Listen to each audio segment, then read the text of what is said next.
क्रोध के समय थोड़ा रुक जाएं और गलती के समय थोड़ा झुक जाएं तो दुनिया की सब समस्याएं हल हो जाएगी। जी हाँ साथियों, यदि आपने क्रोध पे विजय प्राप्त कर ली तो समझ जाइए कि आप दुनिया पे राज कर सकते हैं। नमस्कार साथियों, मैं हूं आचार्य राम मिश्रा। आप सभी दोस्तों का अपने चैनल एस्ट्रो आरबी में हार्दिक दिल से अभिनंदन और स्वागत करता हूं। साथियों, आज का जो कार्यक्रम है वो विशेष होने वाला है कर्क राशि के जातकों के लिए। कर्क राशि के जो जातक हैं उनका अक्टूबर माह उनके लिए क्या लेकर के आएगा। कुछ होगा विशेष खास और कुछ होगा विशेष बड़ा और कुछ मिलेगी विशेष खुशी। ये आप थंबनेल में देख रहे होंगे। साथियों, आपके जीवन में कुछ विशेष खास होगा ही होगा, कुछ बड़ा होगा ही होगा, ये आप मान के चलिए। यदि आप पॉजिटिव हैं, सबसे बड़ी बात होती है साथियों आपका पॉजिटिव रहना। नेगेटिव थिंकिंग को हटा दीजिए और पॉजिटिव रहिए तो आपके जीवन में कुछ बड़ा होगा ही होगा। और यदि आप नेगेटिव सोचते हैं तो साथियों दूसरा भी क्या कर सकता है। कहते हैं डूबते को तिनके का सहारा होता है। जिस व्यक्ति को आगे बढ़ना है वो व्यक्ति सलाह मशवरा करेगा और जिसको आगे नहीं बढ़ना है वो चुपचाप से जो है दिक्कत में आ जाएगा। इसलिए हमेशा यदि कोई भी परेशानी होती है तो बी पॉजिटिव, पॉजिटिव रहिए। ईश्वरीय शक्ति को, जो सुप्रीम पावर है, उसको मत भूलिए। और वो परम पिता है, यानी आपके पिता के पिता के पिता के पिता के भी पिता, उसको बोलते हैं परम पिता। तो आप यदि इस तरीके से चलते हैं, पॉजिटिविटी के साथ चलते हैं, तो आपके जीवन में कुछ विशेष खास होगा ही होगा। इसे कोई नहीं रोक सकता। जी हाँ साथियों, अक्टूबर माह विशेषतर जो है, ये जो फल है, ये आपके लिए अक्टूबर माह में क्या क्या चेंजिंग आएगा। बहुत कुछ फेरबदल हो रहा है साथियों आपके ग्रहों के क्षेत्र में। आपकी जो जन्म कुंडली है उसमें आपका क्या है, कर्क राशि है, कर्क लग्न है। और ध्यान रहे साथियों, ये जो प्रेडिक्शन है ये चंद्र राशि पर आधारित है। जिन व्यक्तियों को अपनी राशि के बारे में पता ना हो, अपनी जन्म टाइम के बारे में पता ना हो, अपनी कुंडली के बारे में पता ना हो, अपनी नाम राशि से भी जानकारी लें। जी हाँ साथियों, तो अक्टूबर माह में पहले मैं आपको बता दूं कि अक्टूबर माह में कुछ इस तरीके के चेंजिंग आएंगे। जैसे सूर्य राशि परिवर्तन करेंगे 17 अक्टूबर को, नीच के हो जाएंगे। बुध राशि परिवर्तन करेंगे और बुध आपके विराजमान हैं पराक्रम भाव में, और वो कहाँ आ जाएंगे, 4th हाउस में। वहीं आपका जो है मंगल जो ग्रह है वो भी राशि परिवर्तन करेगा और वो 3 अक्टूबर को कहाँ आ जाएंगे, 4th हाउस में। वहीं आपका जो है बृहस्पति देव यानी अप्रैल 2024 को राशि परिवर्तन करेंगे और कहाँ आ जाएंगे, आपके 11th हाउस में, आपके आय भाव में। और इसके साथ साथ में आपको जो शनि ग्रह है वो 4 नवंबर को, जो वक्री चल रहे हैं, वो 4 नवंबर को मार्गी हो जाएंगे। तो इतने सारे फेरबदल जब आपकी कुंडली में होंगे तो डायरेक्ट सी बात है साथियों आपके जीवन में कुछ विशेष खास होगा ही होगा। अब मैं आपको बता दूं कि वो विशेष खास किस तरीके से होगा, कैसे होगा वो विशेष खास। तो पहले चल देते हैं, आपका जो शुक्र है वो सिंह राशि में है और धन भाव में विराजमान है। और वहाँ पर ये आपको क्या कर सकता है, सबसे पहले आपके स्वास्थ्य के बारे में बात करते हैं। स्वास्थ्य आपकी अमूल्य निधि है। स्वास्थ्य सही तो सब कुछ सही, और सोच सही तो आपके चारों तरफ का जो इन्वायरमेंट है वो सब सही। इसके लिए आपको जो है विशेष तरीके से जो है ये चीज़ करनी होगी। जिस तरीके से मैं आपको उपाय बताऊंगा कि आपका जो स्वास्थ्य है वो अमूल्य निधि है, अमूल्य खजाना है, जिसको सुरक्षित रखना येन केन प्रकार से शरीरे रक्षितो व्याधि। हर तरीके से अपने शरीर की सुरक्षा करें, अपने शरीर को स्वस्थ रखें, और इस संसार के संपूर्ण खुशियों का, संपूर्ण वातावरण का अच्छे से अच्छा सब कुछ आप जो है भोग सकते हैं। तो इसलिए जो है सबसे पहले स्वास्थ्य का ध्यान दें, क्योंकि आपको स्वास्थ्य से रिलेटिव यानी आंखों में दिक्कत आ सकती है, आई साइड वीक हो सकती है। इसलिए जो है आपने सूर्य को जल जरूर चढ़ाना है ताकि आपकी आई साइड वीक ना हो। दूसरा, आपको एंजाइटी हो सकती है, नसों की प्रॉब्लम आ सकती है, तो वो प्रॉब्लम भी नहीं आएगी यदि आप जो है पूजा पाठ करते हैं, भक्ति भाव में रहते हैं। दूसरी बात, अब मैं आपको बता दूं, ये तो हो गई स्वास्थ्य की बात। अब पढ़ाई लिखाई के बारे में साथियों मैं आपको बता दूं कि शनिदेव जो है आपकी जन्म कुंडली पर क्या चल रही है, ढैया चल रही है, और शनिदेव जो है अभी 4 नवंबर से पहले वक्री अवस्था में है। तो आपका जो शनिदेव है वो कहाँ विराजमान है, अष्टम भाव में, और एक भाव पीछे का यानी सप्तम भाव का फल दे रहे हैं। तो आपके जो है जो कोल्ड कफ की युति है उससे आपको बचाव मिलेगा। और दूसरी चीज जो है, ये शनिदेव कहाँ देख रहे हैं, पंचम हाउस में, यानी पंचम हाउस होता है साथियों पढ़ाई लिखाई का, तो वहाँ पर जो है ये देख रहे हैं। तो आपकी पढ़ाई लिखाई का क्षेत्र कब सही होगा, 4 नवंबर के बाद आपका पढ़ाई लिखाई से संबंधित जो व्यक्ति रिसर्च कर रहे हैं किसी भी क्षेत्र में उनके लिए अत्युत्तम है, एनालिसिस कर रहे हैं उनके लिए अत्युत्तम है, साइंटिस्ट हैं उनके लिए बहुत अत्युत्तम है, पीएचडी कर रहे हैं उनके लिए भी बहुत बढ़िया है।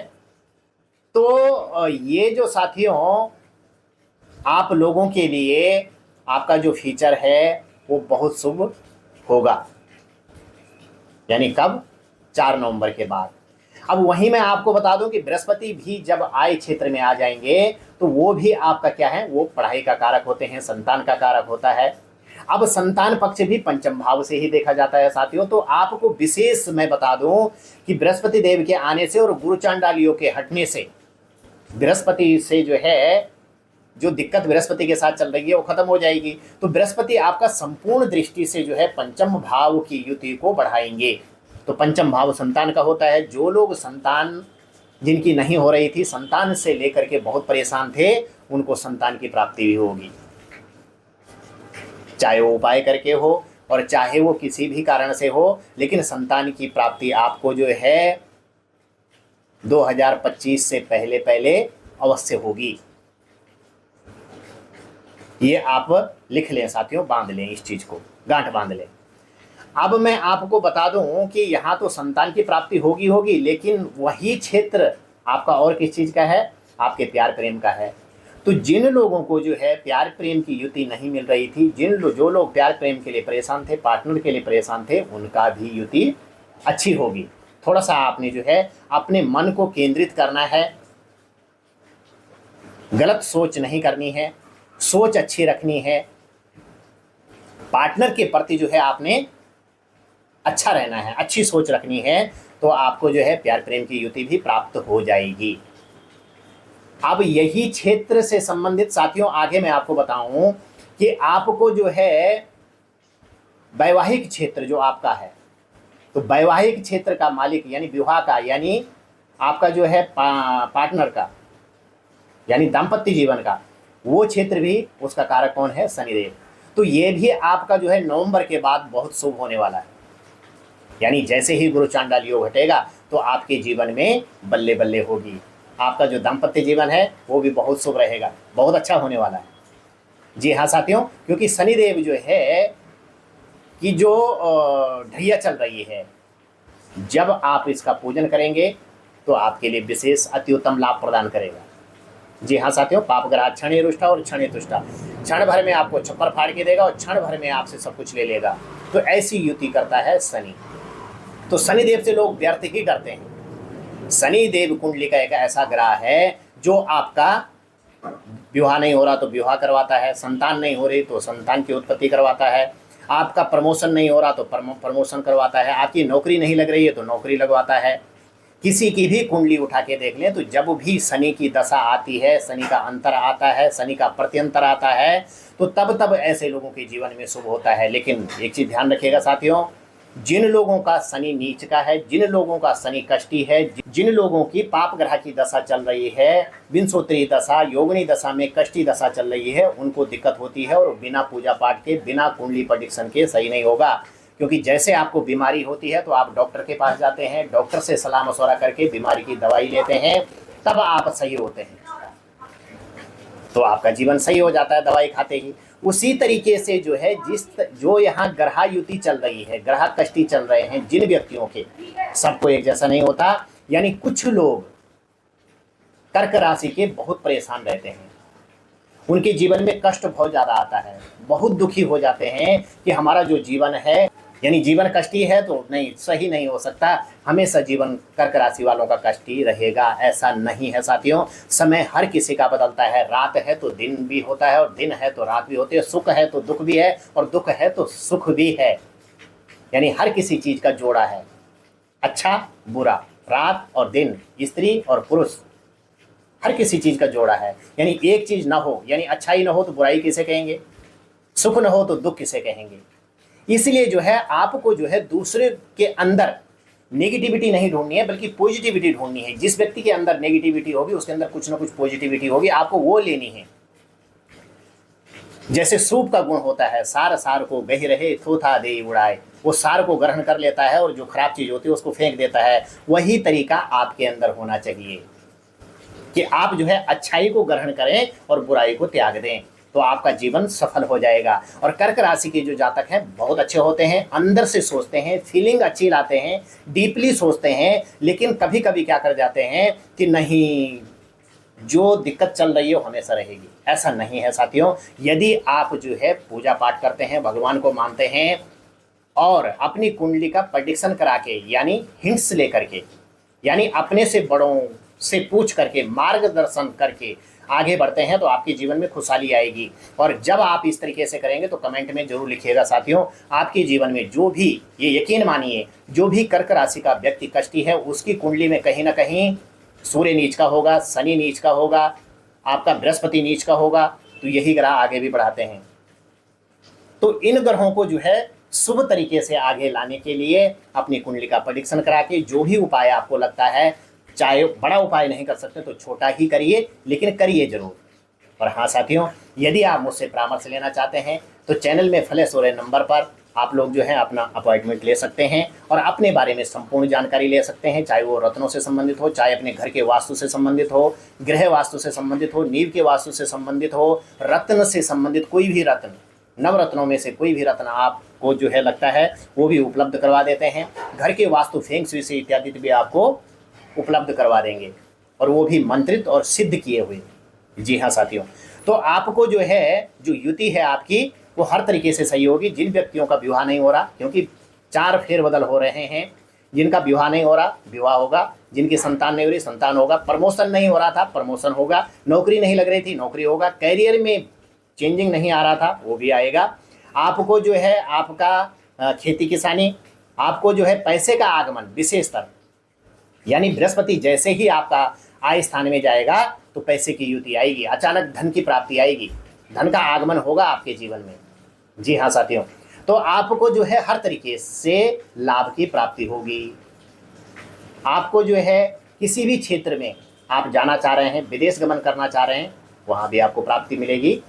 अब विदेश, कई लोग विदेश जाते हैं लेकिन वहाँ उनका जो वातावरण है वहाँ का वो सूट नहीं हो पाता और वो आ जाते हैं। अब योग तो बना लेकिन वहाँ का वातावरण, तो इसीलिए कुंडली का प्रेडिक्शन बहुत ज़रूरी हो जाता है साथियों। तो साथियों अब आ जाते हैं कि आपको क्या विशेष उपाय करना है। आपको जो है, क्योंकि शनि देव की आपके ढैया चल रही है, तो उसके लिए आपको शनि मंदिर जा करके आपने जो है शनि की मूर्ति पर फूल भिगाना है तेल में, तिल के तेल में या सरसों के तेल में, और शनि की मूर्ति जो है उसको टच करना है बड़े प्यार से, जैसे किसी के घाव में लगाते हैं उसी तरीके से बड़े प्यार से आपने जो है शनिदेव की मूर्ति को टच करना है और फीलिंग करना है कि मैं वास्तव में शनिदेव की मूर्ति को लगा रहा हूँ। तो देखिएगा आप, आपके जीवन में जो है 2.5 घड़ी, 2.5 दिन, 2.5 साल, ये टाइमिंग पीरियड होता है शनि का, आपके जीवन में निखार लाएंगे। जो भी आप चाहते हैं वो कामना आपकी पूरी होगी। तो एक तो आपने जो है शनिदेव की मूर्ति पर फूल से तेल टच करना है। दूसरा, वहाँ पर दीवा जरूर जलाना है और हो सके तो शनि चालीसा का पाठ जरूर करिएगा। ओम प्रांग प्रिंग प्रौंग शनिश्चराय नमः एक माला का जाप जरूर करिएगा। तो ये आपके लिए विशेष उपाय है साथियों, ये आप जरूर करिएगा। और कुंडली का जो है प्रेडिक्शन करवा करके, विश्लेषण करवा करके आपकी राशि पर कौन सा रत्न सूट होता है वो आपको जरूर पहनना है। तो आप देखिएगा कि ये उपाय आपको कारगर सिद्ध होगा। आपके साथ भगवान गणपति आपकी मनोकामना को पूरा जरूर करें, क्योंकि मनोकामना पूर्ति गणपति बप्पा मोरिया करते हैं। तो साथियों, कमेंट में आप जो है गणपति बप्पा मोरिया जरूर लिखिएगा, तो भगवान गणेश की कृपा आप पे बनी रहेगी। तो चैनल को लाइक करिएगा, शेयर करिएगा, बने रहिएगा हमारे साथ। राधे राधे।